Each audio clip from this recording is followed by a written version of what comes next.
주님을 믿고 난 후에 왜 그리스도인들은 주님을 위해 불타오릅니까?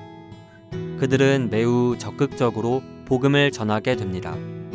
심지어 그것이 어떤 사람에게는 너무 공격적으로 보이기도 합니다. 성경에 따라 우리는 그들의 열정적인 복음 전파의 이유를 다음과 같이 요약할 수 있습니다. 복음을 전하는 것은 주 예수님의 명령입니다. 예수님 자신도 복음 전파자이셨습니다. 그분은 죽고 부활하신 후에 제자들에게 당부하셨습니다. 예수님께서 그들에게 말씀하셨다. 온 세상에 가서 모든 창조물에게 복음을 선포하십시오. 복음을 전하는 것은 사랑에서 나옵니다. 주님의 명령과 청지기 직분 외에도 그리스도인들이 기꺼이 복음을 전하는 데에는 더 깊은 이유가 있습니다. 사도 요한은 우리에게 말합니다. 우리가 사랑하는 것은 하나님께서 먼저 우리를 사랑하셨기 때문입니다. 하나님은 그분의 사랑하는 생명을 우리에게 넣어주셨습니다. 만일 그리스도인이 하나님을 사랑한다면 그는 자연스럽게 사람을 사랑하게 되고 다른 이들에게 복음을 전할 생각을 하게 됩니다. 이것은 어머니가 자신의 자녀를 무조건적으로 사랑하는 것처럼 조건이 없는 것입니다. 복음을 전하는 것은 좋은 소식을 선포하는 것입니다.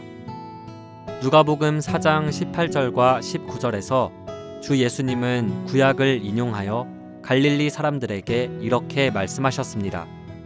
주님의 영께서 내 영에 임하시니 이것은 나에게 기름 부으시어 가난한 이들에게 복음을 전하게 하시고 나를 보내시어 포로된 이들에게 해방을 선포하며 눈먼 이들에게 시력의 회복을 선포하고 억눌린 이들에게 자유를 주며 주님께서 사람들을 기쁘게 받아들이시는 희년의 해를 선포하게 하시기 위한 것입니다. 로마서 10장 14절과 15절은 이렇게 말합니다. 그러나 그들이 믿지 않은 분을 어떻게 부를 수 있겠습니까? 들어보지 못한 분을 어떻게 믿을 수 있겠습니까? 선포하는 사람이 없는데 어떻게 들을 수 있겠습니까? 또 보냄받지 않았다면 어떻게 선포할 수 있겠습니까? 성경에 좋은 이들에 대한 소식을 전하는 사람들의 발이 얼마나 아름다운가 라고 기록된 것과 같습니다.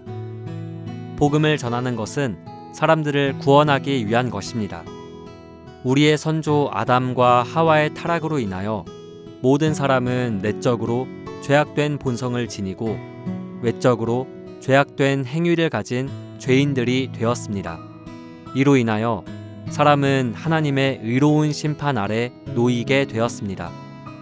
복음을 전하는 것은 사람들에게 그리스도를 믿고 하나님께 의롭게 될 수 있는 기회를 주는 것입니다. 그렇지 않고 복음에 순종하지 않는 이들은 주님의 임재에서와 그분의 힘의 영광에서 떠나 영원히 멸망할 것입니다. 구원은 참으로 심각한 문제입니다. 그렇기 때문에 그리스도인들은 거부당하고 반복적으로 거절당함에도 불구하고 여전히 복음을 부끄러워하지 않는 것입니다. 왜냐하면 복음은 모든 믿는 사람을 구원에 이르게 하는 하나님의 능력이기 때문입니다. 복음을 전하는 것은 하늘에 속한 보상을 얻기 위한 것입니다.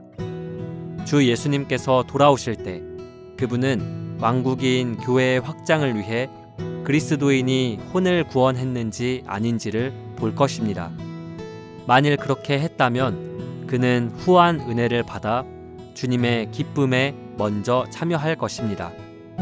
그러나 그렇게 하지 않았다면 그는 천년왕국 밖에 천년 동안 갇히는 손실을 입게 되어 어둠 속에서 슬피 울며 이를 갈게 될 것입니다. 이 모든 이유로 그리스도인들은 복음을 열정적으로 전합니다. 그분께서 돌아오시면 우리는 그분께서 우리에게 이렇게 말씀하시기를 듣기 원합니다. 잘하였다. 착하고 신실한 노예야. 내가 적은 일에 신실하였으니 내가 많은 일을 너에게 맡길 것이다.